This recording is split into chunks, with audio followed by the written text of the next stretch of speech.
Hello, thanks for checking out the video. As you may have noticed, the appointment book looks a bit different. This video will guide you through the changes. We're going to go over updates in the appointment book, including creating new appointments and time blocks, plus approving online booking requests and checking out clients. First, let's start in the calendar. Notice that the columns in the calendar are assigned to individual tattoo artists. There are two ways to create an appointment. The first way is to click into an empty slot and then the appointment card opens. The tattoo artist whose column you clicked into will automatically be selected for the appointment you're creating. Notice that the date and time are set to the corresponding time where you clicked on the calendar. You can then fill in the client information to quickly schedule your appointment. The second way is by clicking the Add button in the lower right corner. If you want to add a new customer or a note to your appointment, this is a convenient way to do so. By selecting the Add button, your new appointment will be set to the current day and time and are able to be changed. Let's go ahead and finish scheduling an appointment. First, click into the search bar under Search Client. You can add a client by selecting Add New Client or by selecting Walk-in in the drop-down menu. You may also type in a name into the search bar and select the client from the drop-down results. Here, I'll type Andrea, and when Andrea Adkins comes up, I'll click on the name in the results. Now that Andrea is entered, you can click on View Info to see what services she had done in her last visit. Here under Client Comments, you can read any notes you or another artist left about Andrea, and under Notes, you can read any notes related to prior services. If you want to see any photos saved for Andrea, click View Photos to the right of View Info. To add a service, click into the search bar under Add Items and start typing the name of the product, service, package, or membership that you're looking for. Here, I'll type cheek piercing, and then select cheek piercing from the results. Cheek piercing then appears in the item list below, where you can edit the start and duration time, quantity, and price. In the appointment notes, you can add any notes for the specific appointment. Let's say the last time Andrea was in the shop, you recommended a specific brand of ointment for her recent tattoo, but you were sold out. Now you can make sure to order some for her when she comes in. Okay, now to finish scheduling. Click on the Schedule button in the top right corner to put this appointment on your calendar. After you finish scheduling, you could still use the appointment card to make updates. Once the appointment is scheduled, the appointment card will show three buttons: Cancel Appointment, Appointment Details, and Check-in. The Cancel Appointment button will allow you to quickly remove the appointment from your calendar. The Appointment Details button will allow you to make edits on this appointment, like adding or removing a service or changing the time. On the bottom right of the card will be a Check-in button. Once you've clicked this button, the card will update showing that your customer is in the shop. You'll see a check mark on the top right of the appointment block after you check the appointment in. The color of the appointment block then turns green. You'll also see a note icon from the previously entered appointment note. New to Inkbook is the side panel on the left of the screen. In this panel is a calendar that controls the visible date for your appointment book.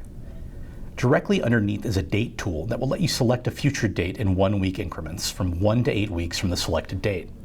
In the filters, you can see employee schedules by their assigned roles like tattoo artist, or you can filter by employee name. If you select just one employee, then you can see up to 7 days worth of appointment schedules. If you select multiple employees, then you'll see 1 day's worth of schedules for each employee on that day. If you need to see more employee schedules than what's on the screen, there's an arrow on the top right of the calendar that'll let you do so. At the bottom of the side panel is the appointment holder. If a client asks to reschedule an appointment, you can drag and drop the appointment into the holder while you search for a new time and date. You can now change the calendar to a future date, look for an opening in your schedule, and then drag the appointment from the holder into your preferred time slot. Your side panel will look different depending on which section you're on within the appointment book.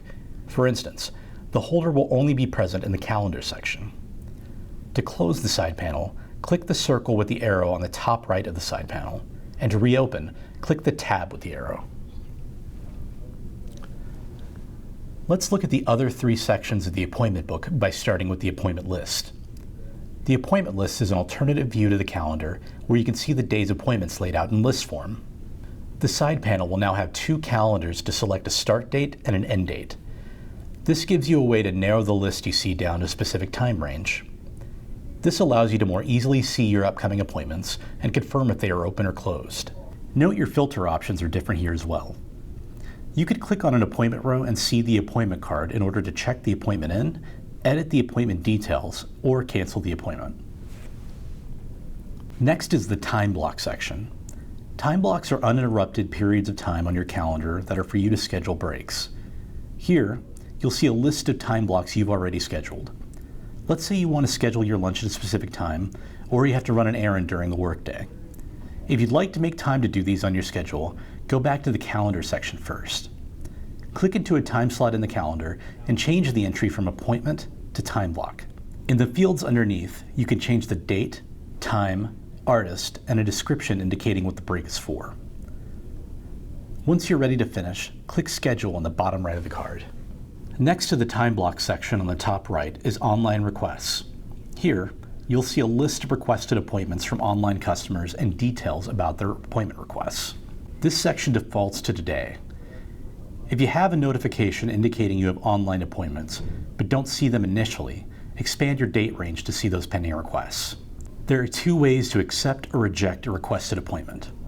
First, click on the More Options menu. You'll see an X, a check mark, and a calendar icon. Clicking the X rejects the appointment request, and clicking the check accepts a request. The second way to accept or reject a request is to click on the calendar icon. This will lead you to the calendar and will also provide an appointment card. This will provide you with the ability to look at your schedule when deciding to accept or reject an appointment. When you're ready, click the Accept or Reject button on the bottom of the card. Whenever an appointment is an online request, you'll see a globe icon on the top right of the appointment block in the calendar. The color of the appointment block turns from gray into whichever color you chose for that service.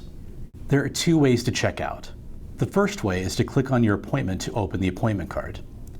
On the bottom right will be a checkout button if you've already checked in your customer, or a check-in button. For all appointments, you'll need to check in your customer first in order to be able to check them out.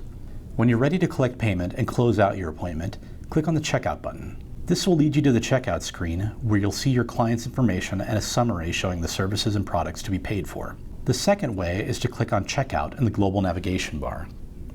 You'll see a list of clients who are in today. You may also click on Search Client to search for an existing client. Here, I'll select Andrea from the In Today list. It'll lead you to the same page as when you click on the Checkout button on the appointment card. Here you can make changes like adding another item, buying a gift card, returning an item, or updating any prices. To continue, click the Proceed to Payments button on the right under Order Summary. Under Add Payment, select the client's method of payment. Let's use cash as an example. Under Cash Details, the amount the client owes is automatically filled in under Cash Paid.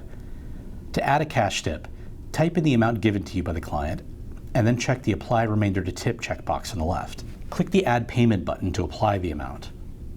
Under Edit Tip Details, the employee who delivered the service is automatically listed, as well as the tip type and amount.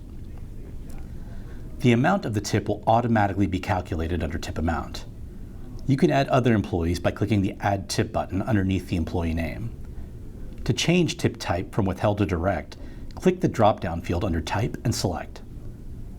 To add the total tip, click the Add button on the right of the Enter Tip Details box. If you need to edit your tip, click the Edit Tips button under the order summary. To finish checking out, click the Close Ticket button on the right of the screen. You may select to email or print a receipt, or choose to skip sending a receipt after the transaction is completed. On the next screen, you may also choose to rebook the appointment for your client. If you choose to rebook, you'll be led back to the appointment calendar with a new appointment card, and you can choose the date the client prefers. This new appointment will automatically have the services and tattoo artist from the previous appointment, and you can make any necessary edits before scheduling. Now click on Schedule to finish rebooking. Thank you for watching the video about the new changes in Inkbook.